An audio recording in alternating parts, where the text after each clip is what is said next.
మంగళవారం వనపర్తి జిల్లా Velturu cotton mill వద్ద బీఆర్ఎస్ రైతు పోరుబాట పత్తి రైతులకు 8,110 రూపాయల మద్దతు ధర చెల్లించాలని మాజీ మంత్రి నిరంజన్ రెడ్డి ఆధ్వర్యంలో పోరుబాట చేపట్టిన వనపర్తి జిల్లా బీఆర్ఎస్ శ్రేణులు.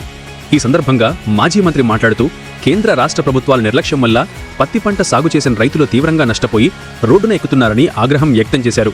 వెంటనే సీసీఐ కేంద్రాలు, జిన్నింగ్ మిల్లులు సమన్వయంతో పత్తి కొనుగోలు చేయాలని ఈ సందర్భంగా నిరంజన్ రెడ్డి డిమాండ్ చేశారు.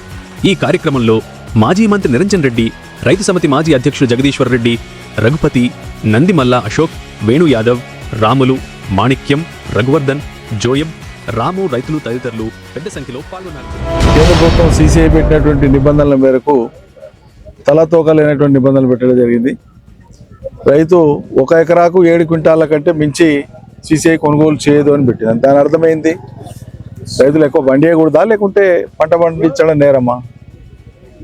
ఎక్కువ పండిస్తే అభినందించాలి. ఇంకా దేశ ఉత్పత్తి పెరిగినందుకు దేశ సౌభాగ్యం అని చెప్పి సంబరపడాల్సింది పోయి 15, 16, 20, 22 క్వింటాలు వస్తుంది బాగా పండించేటువంటి రైతులకు. ఈ దిక్కుమాల నిబంధన పెట్టి 7 క్వింటాల వరకే మేము కొంటాం, నీకు ఎన్ని ఎకరాలు అంటే అదనపు పత్తి ఎక్కడ అమ్ముకోవాలి వాళ్ళు?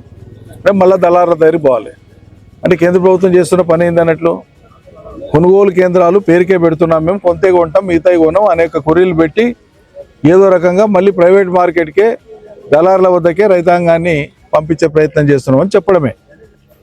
లక్షల కోట్లు కార్పొరేట్ల యొక్క బ్యాంకు రుణాలను మాఫీ చేయడానికి కేంద్ర ప్రభుత్వానికి మనసు వస్తుంది, రైతాంగానికి వాళ్ళేం బిచ్చమడుగుతలేరు, మీకేం అదనపు సబ్సిడీ ఇమ్మంటలేరు.